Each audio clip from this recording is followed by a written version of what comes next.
Les pasteurs vont donc pouvoir unir des personnes du même sexe. Les 105 responsables protestants réunis à 7 se sont prononcés très largement en faveur de cette réforme. Romain Poteau, vous avez suivi ce synode pour iTélé et cette décision va concerner plus de 200 000 fidèles.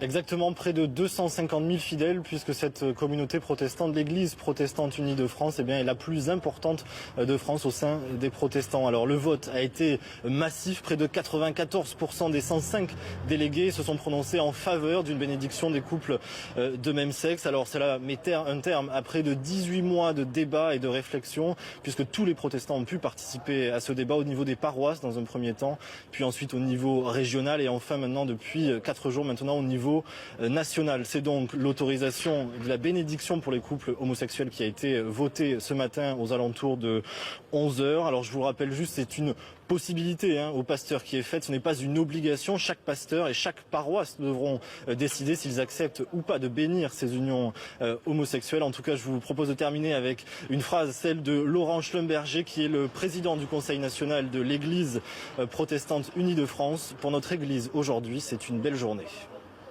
Merci beaucoup Romain pour toutes ces précisions.